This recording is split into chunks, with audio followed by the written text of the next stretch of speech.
कारंजा शहरामध्ये श्री संत गुरु नानक जयंती गाजावाजात आणि जल्लोषात संपन्न, शांतता आणि सुव्यवस्थित उत्सव पडला पार. कारंजा शहर प्रतिनिधी रामेश्वर डेंडुडे. नमस्कार, मी भाग्यश्री. महाराष्ट्र न्यूज 24 लाईव्ह मध्ये आपले स्वागत करते. मंगळवार दिनांक 8 नोव्हेंबर 2022 रोजी श्री संत गुरु नानक जयंती साजरी करण्यात आली. संपूर्ण भारत देशात नव्हे तर जगाच्या पाठीवर जयंतीचा कार्यक्रम साजरा करण्यात येतो.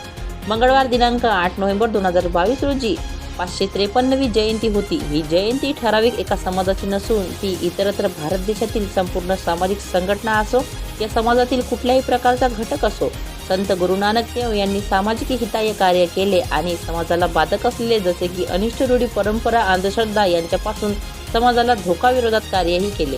त्यांनी आजीवन समाजाचे हिताचे कार्य केले. त्यांची जयंती महाराष्ट्रात नव्हे तर संपूर्ण देशात साजरी होत असते.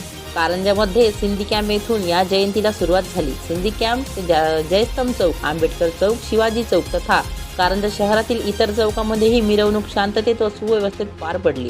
तर गुरुद्वारापर्यंत या मिरवणुकीचा आरंभ झाला होता. या जयंतीच्या जल्लोषामध्ये संपूर्ण सिंधी समाज तसेच इतरत्रही समाज गाजावाजात आनंद उत्साहामध्ये या कार्यक्रमात सहभागी झाला होता. तथा वाशिम जिल्ह्यातील इतरही तालुक्यांमध्ये शहर विभागामध्ये या जयंतीचे दृश्य दिसून आले. वाशिम शहरातील शहर प्रतिनिधी रामेश्वर डेंडुडे यांनी टिपलेले काही व्हिडिओ आणि छायाचित्रे. चला तर मग बघूया या कार्यक्रमाबद्दलची माहिती. तत्पूर्वी आमच्या यूट्यूब चॅनलला सबस्क्राईब जरूर करा. महाराष्ट्र न्यूज 24 लाईव्ह करता वाशिम शहर प्रतिनिधी, कारंजा शहर प्रतिनिधी रामेश्वर डेंडुडे व मी भाग्यश्री. आता तत्पूर्वी आपली रजा घेते. नमस्कार.